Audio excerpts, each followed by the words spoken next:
this off. So we've got a birthday to kick everything off. So Dan Barmer, his birthday is 16th of the 2nd. 62 years old. Dan. How old are you, mate? 41. Yeah. 21, did you say? Yeah. Well done, Dan.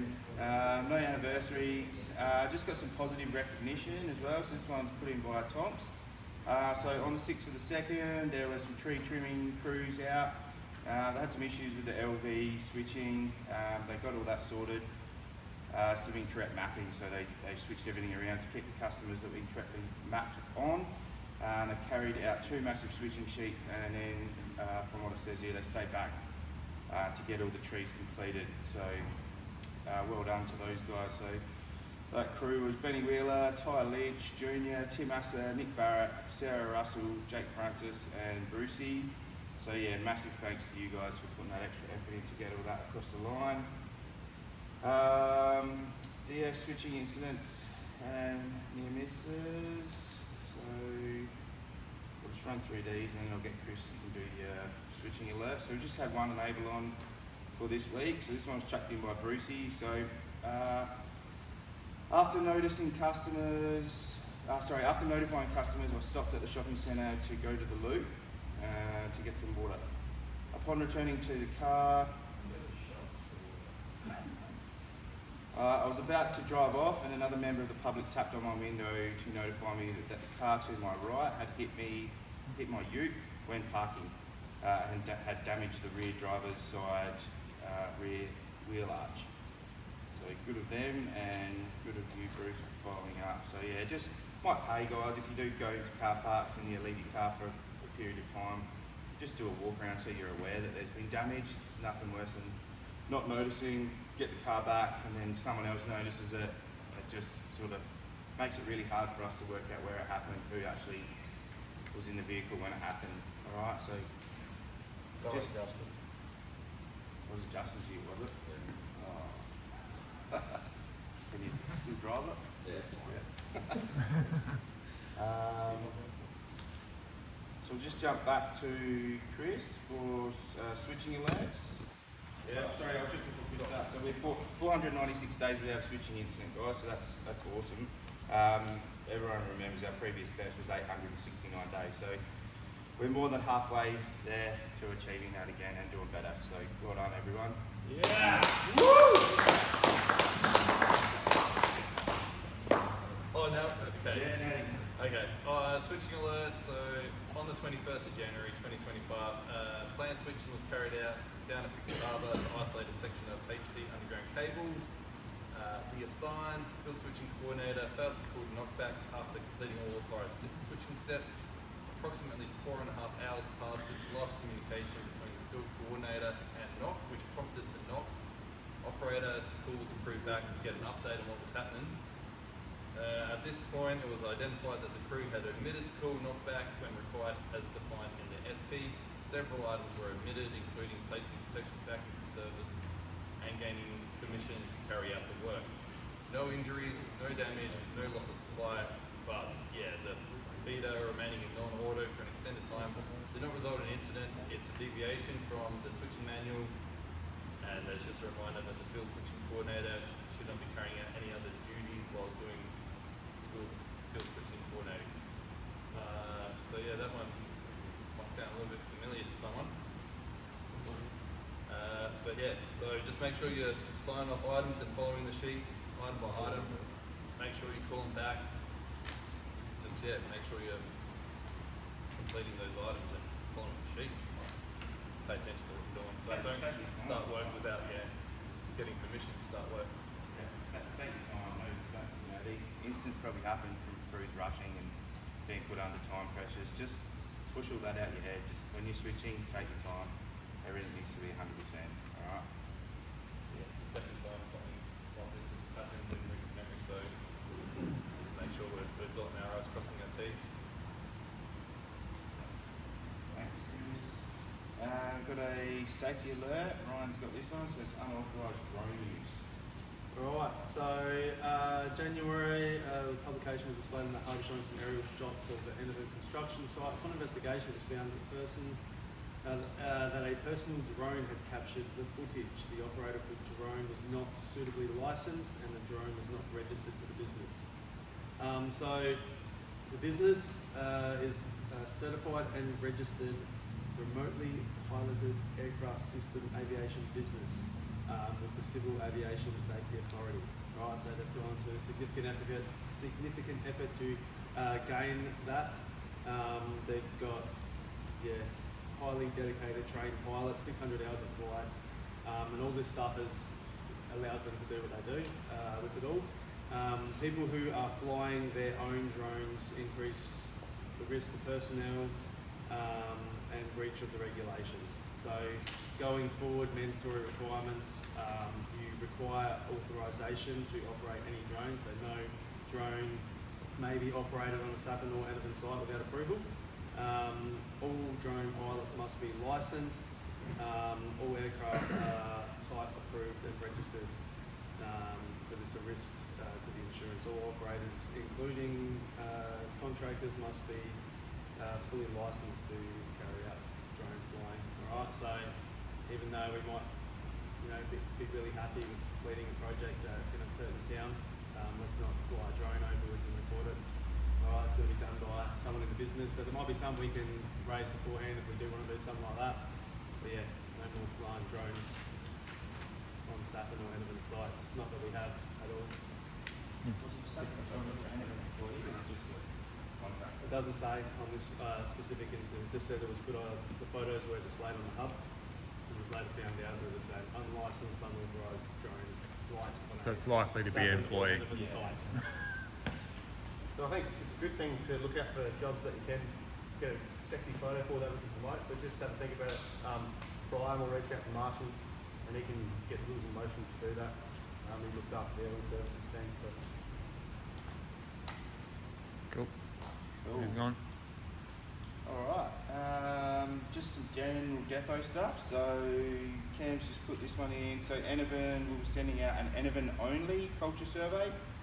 This will be put out on Monday the 17th of February with a pulse survey to compare with later in the year. Alright, so I don't know if you want to touch on that. Yeah, so similar to the recent survey, except this one will be Enoven only. I haven't seen what the questions are yet, but I'm hoping to be clear about exactly who and what we're answering on.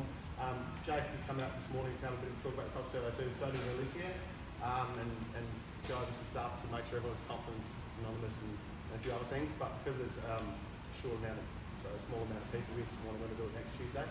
So probably won't delve too much in detail right now. Josh will touch on it again, but Jace, since you're here, I'm not sure if we can make it next Tuesday. Happy for you to have a chat now if you wish, or... Yeah, I'll have a chat with the boss about so far. Yeah. I suppose, so anyone's going to do their own cultural survey. Last time it was intertwined with Sappin's. This is probably a very well business to understand. I think it's a smart thing to do to understand what you guys do, because your job and your work is significantly different to what Sappin does. I mean, you're in a contracting atmosphere, so you need to understand where you are and who you are. This will give you the ability to do that. Culture is driven from you guys. It's not handed down from someone else. Someone doesn't come in the door from HR and go, here's your culture, do it. Your culture is your culture that you create here. It's the same as your culture at home. When you, with your children, your wife, your husband, your parents, it's what you accept at home as being reasonable and polite. You do the same here at work. And if someone doesn't do that for you at work, you call them out and you make sure. And this is where you look after each other and say, righto, you're not focusing on our cultural values. This is what we do. This is a chance for you guys to do that and create it and have a culture that suits you guys where you work. It's really important you take part and put your answers in. If your answers are negative, that's great. If your answers are positive, that's great. But answer. Because if you don't answer, then no one knows how to fix something, right? If there's no answers, there's no problems. So yeah, I encourage you all to just take part of it, and I'm happy to have a chat with anybody about it at any time. Thanks, Josh. Well said. Alright, next one, next to that, see, just a couple little things from Leonie. So I think she's just asking, would anyone see the benefit in continuing the pigeonholes that are over there by the printer? They do get used a bit, but I guess we put it out to you guys. You sort of still see the value in keeping them there, or Might end up to the next toolbox. yeah, we will. Maybe have a think about it. We can, we'll reassess that in the next toolbox, and we'll reassess this one as well. But we'll let it out to you guys as well. So LV gloves, they're all ready to be tested and switched over. So I think they're all sitting under the table. So when you actually switch over your gloves, put your old gloves back into the bin. Don't put your old gloves back on the table. 'Cause, yeah. So the bag that the new ones are in, switch them over. The old ones in that bag, back in the box with your name on it, ready for. They only need to get them all tested, ready for us to change over next time. All right. Seems to be working pretty well, so let's keep it that way. All right. And if we do our part, it means it only doesn't have to run around chasing everyone. Makes our life a lot easier. All right. Just the last one. Again, I'll probably bring this up next week as well because it's pretty important. It's just reiterating on what we went through with all the high rack and swim stuff. So just make sure if you are on different sites to where the folder is, you're filling out a high rack and you're documenting all the specific site risk hazards and everything. So that goes for switching. That also goes for your work site as well. So if you're separate, the folder sits down here and you're up the other end of the street doing something, have a high rack at the other end of the street for the safety controls in that area. Also, when we have jobs that run for multiple days, don't all rely on the one that you signed on to yesterday and scribble underneath it. Carry out a separate one. Things may have changed. You don't know what's happened overnight. So we should be carrying out a separate hire rack for the next day's work, all right? To identify everything's the same, all good, everything's the same, but there may be additional hazards that have come in overnight. Again, we don't always do back-to-back days. It could be there one week, it could be there the next week. So just make sure we're doing that, all right? Separate hire racks for multiple days, multiple sites, so that we're all covered, all right? Does everyone understand that? Yeah, pretty simple. Cool. Last thing I've got, we've got a special speaker. So this is the good thanks stuff from January. So this one, there's a few names here, but the main one was Bruce. I think Bruce ended up winning one of the awards. There's a little spiel for each one of these names. So I'll go through Bruce's first. So Bruce is always the first to step up for his team. Checking in on them, offering support, and is consistently willing to help and always with a positive attitude. So yeah, well done, Brucey. I guess the rock star car Oh, park. there you go. I'll stay there. Probably the coolest spot in the car park, actually. So these other guys were nominees for distribution services. So we've got Jake Hussey, great reporting, Jake. You consistently report near misses, which lead to a safer workplace for all. Keep it up. So well done, Jake. Desmondo, so we got here, has hit the ground running, moving from his field-based role to an office position. Cares about his work and wants to learn.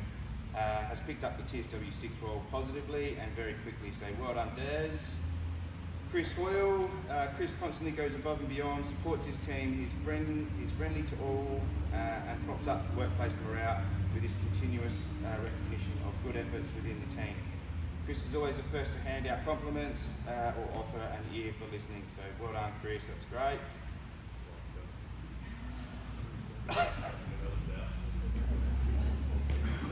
So we got Lee here, so Lee works extremely hard for a 38-year-old. He is a great role model for apprentices coming through and keep smashing it, brother. So these are all stuff that people have written, all right? Peer to peer. Peer to peer. Okay. So that's what we want, that's, if you're not confident enough to talk to people face to face, it's a perfect way to show them you appreciate it. This one's for Josh Rant. So for organising the aircon units in the shed, he's greatly increased the morale around the depot and has helped us all on those hotter days. Renzi is always open for a chat. Renzi is always open for a chat and to be there to support his colleagues. So well done, Renzi. We got Ronald. So consistently demonstrates a positive outlook and is committed to carrying out tasks safely and dependably. His extensive field experience, coupled with his comprehensive understanding of various field directives, equips him to identify and resolve issues effectively on site. So well done, Ronald. Brad Whitaker. So this one is pretty short and sharp, but it's needing more people like Brad around. Great positive attitude. I think we'd all agree there. I don't even think I've ever seen that bloke angry or frustrated. He's always got a smile on his face. So well done, Brad. And the last one we got here was for Tonks. So thanks for always going an extra mile to help out the crews, make jobs run smoothly. So well done to all of those people, and it's good to see these coming through. It shows there's a lot of appreciation there. That's a massive increase of recognition. So well done to everyone. Anyone that also put them in. That's awesome to see. Yeah, it's good. I've had a few. It's a good booster for your own, well-being. I think that's great. Let's keep it up, guys. We've got Yeah, so Michelle's our Assistant from Safety Workers Systems, and she's going to give us some information about site pass and some things that we need to do. She's probably going to pop out again next Tuesday to capture the rest of the team. But Yeah, over to you, Tom. really quick and easy. So if you can do it like while we're here, I can help as much as possible. So I sent everyone an email last night at 4 o'clock, so from Michelle, and it's just got two things to do to log into SitePass. So it's got the link to log into SitePass, and you need to use your SAPN email to verify. So it's just your name at SAPN, so there is an example in there. And if hopefully you can remember the password. If you can't remember the password, please don't hit reset password, come and see me, and then we'll have to do that manually for you, alright? So if you can do that now, I've got a list of people, and then if you can't get it done, I'll take your name and I'll go work on it so that we can try and get SAPN password in. So you've all got your phone, dig it out, log on.